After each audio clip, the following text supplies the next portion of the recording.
Hi, what I want to talk today is about the requirements of AASB 16 and how they are represented in the financial statements of JB Hi-Fi. I've chosen JB Hi-Fi because it's a large retailer and it has a significant number of leases of stores and shopping centres, and these are now captured by the new accounting standard AASB 16. So this makes it interesting because they have a significant number of leases.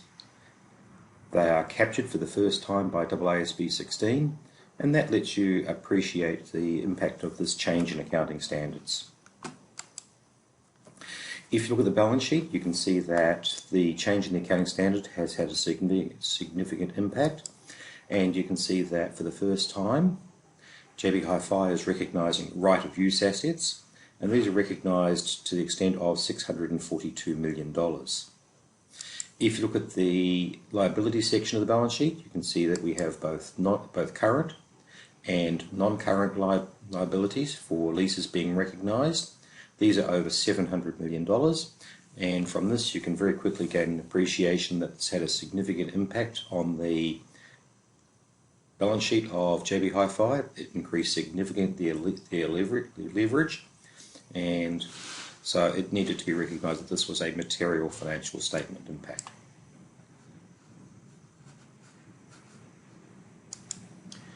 In terms of how they accounted for them, this has gone into extensively in Note 16. If you look at Note 16, you can see that they describe the type of leases which they have, leases of stores, offices, warehouses and equipment.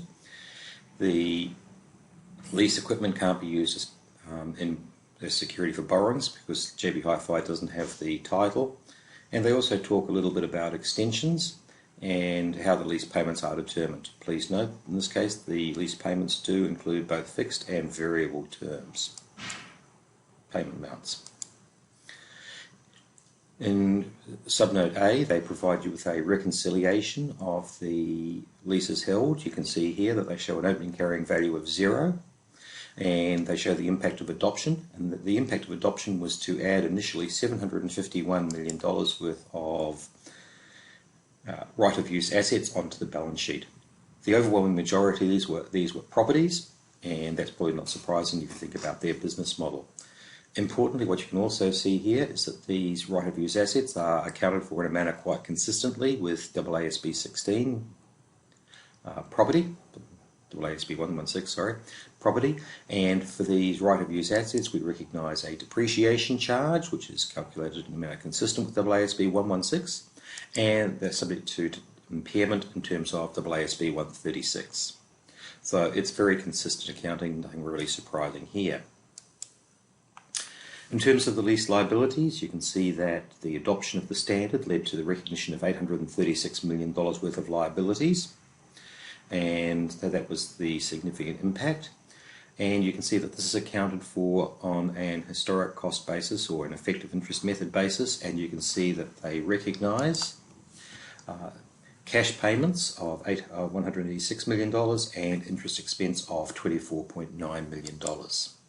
So you can see that the accounting practice of amortised cost method or effective interest method is playing out quite simply. You can see the amounts they recognise in the statement of profit or loss. Because we're now recognising right-of-use assets in 2020, we're now recognising a depreciation expense and an interest expense on the lease liabilities, and there's been a significant reduction in the lease expense method amount that's recognised. And you can see that that goes from $177 million down to $7.2 million. Quite a significant impact. In terms of how the lease liabilities are measured, you can see this is identified quite clearly and in a manner consistent with the accounting standard. Lease payments includes fixed payments, variable payments, residual value guarantees, etc., etc.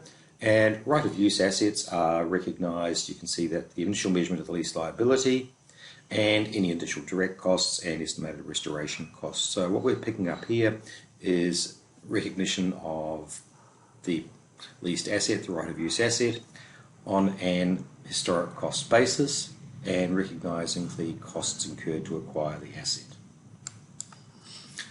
A significant issue with this accounting standard is always going to be determining the duration of the lease, because that determines the magnitude of the right-of-use asset.